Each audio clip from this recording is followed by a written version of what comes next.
Romania has lost 4 million people since 1990, more than the population of Norway. You would expect that to show empty roads, quiet towns. Romania kept building. 60 billion euros built roads for a country that was disappearing the entire time. Your car, your phone, parts of your house came from a Romanian who left. You have never heard of this country's collapse. That is exactly why this matters. There is no political party blamed for this, no election fought over it either. 808,000 Romanians left permanently between 1990 and 2024. Most of them were young, exactly the people a country needs to survive. This did not happen from war. No famine, no virus made the headlines. Just an open border, and a wage gap nobody bothered closing for 30 years. Wages in Western Europe were higher, the border was open, that was enough. Romania joined the European Union in 2007. The next year, 500,000 left. Joining the Union was the biggest win. For those who stayed, it was not. If your country ever lost its young people to somewhere richer, you know this. This is what that feeling looks like after 35 years. Real villages, right now.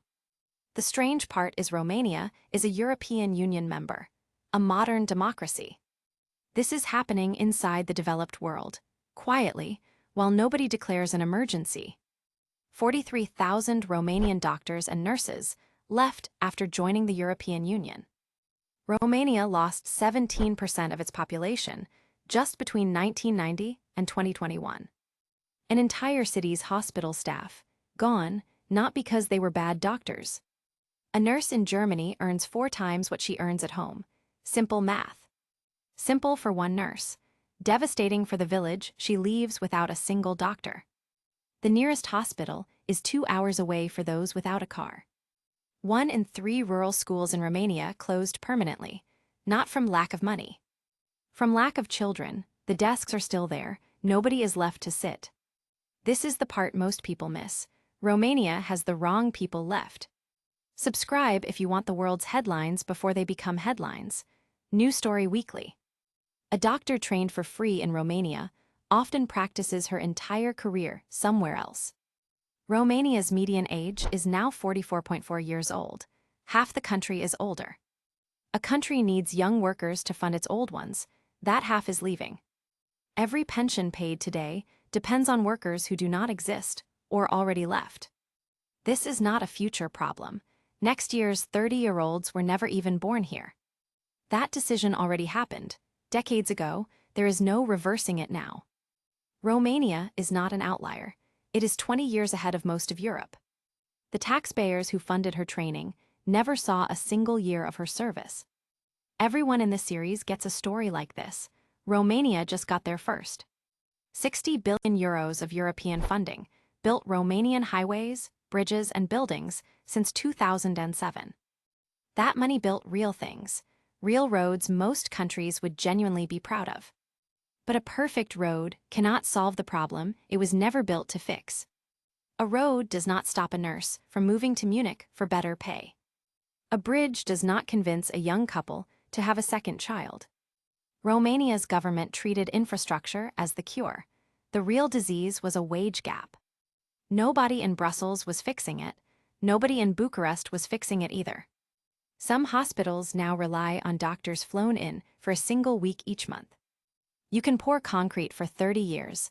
You cannot pour concrete and produce doctors. This is the trap. The money was real. The people were already gone. 200 rural Romanian municipalities now have fewer than 500 taxpayers each. Some have far fewer. 500 taxpayers cannot fund a school, clinic, and road. They have to choose one. Most chose the road. The European money was easier.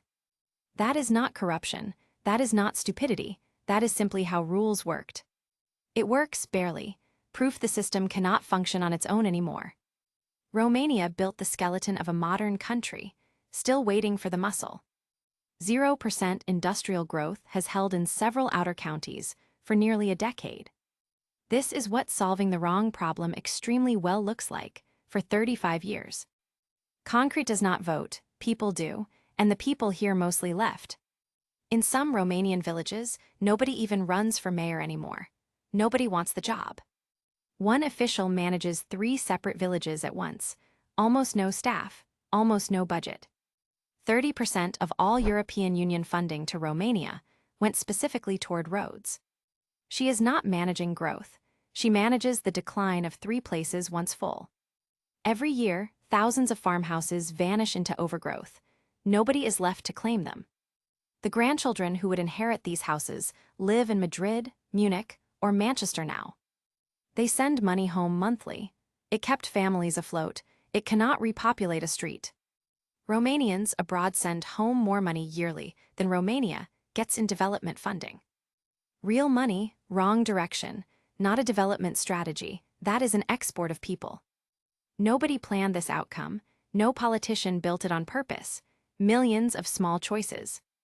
A nurse choosing Munich over her hometown was right for her, not for Romania. Healthcare and education, combined, received a noticeably smaller share of the same funding pool. A million nurses making the same choice is the trap underneath every other trap. Individually correct choices. Collectively, a country quietly running out of itself entirely.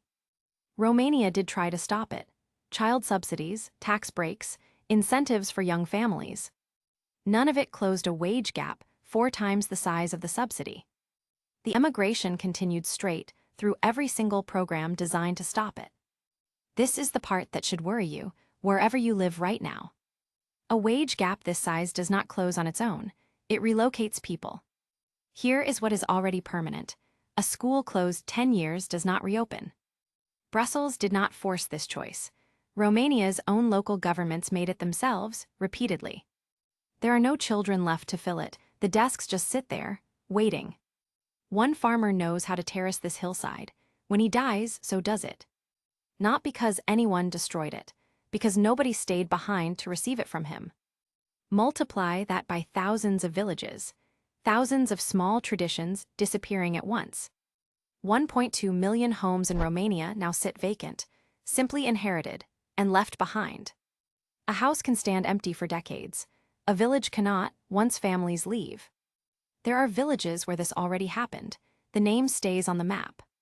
Nobody is home anymore. This is what decline looks like, not dramatic, just quiet. Each mayor was simply following the incentive, the funding rules created for him. I expected anger researching this. What I found instead was acceptance, decades of it. That acceptance is the most unsettling part. The emergency stopped feeling urgent years ago. Every other country here has a mechanism to point to, a debt, a budget. Romania's mechanism was simply an open door and 35 years of time. That makes this story difficult to fix retroactively. A road rebuilds in 2 years. A missing generation cannot retroactively become 40-year-old workers tomorrow. That gap is permanent. Romania is not an outlier to pity. It is a preview Europe is following. Just at a slower pace. For now, the mechanism is identical everywhere it appears. Multiply that mayor by 200 towns, and you get this country.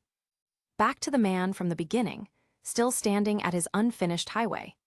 He shows up every morning, 11 years now, pouring concrete for this exact road. He has never once seen it carry the traffic it was actually built for. His son calls every Sunday from Munich. His grandchildren speak Romanian with an accent. This is simply the new normal. Nobody decided this would happen to his road. It happened the way it happens everywhere, one family leaving at a time. When he retires, there may be nobody qualified to finish what he started. It is the end point of millions of choices, about 1,000 different roads. Eurostat projects Romania's population will fall to 14.4 million people by 2100. This is what makes Romania different from a war or disaster. No single villain. No debt to restructure, no budget to rebalance, just an open door in time. Romania did not lose a war. It lost 4 million people to a question. Stay or leave. Nobody in power ever had to answer that question honestly. 4 million people quietly answered it instead. Nobody official ever wrote the question down. The road is almost finished now. It will likely carry less traffic than dreamed. Less than the workers who built it once imagined it carrying, years ago. The mountains are still there. they will outlast this road and the people too. A drop of roughly 24% from today, if nothing changes.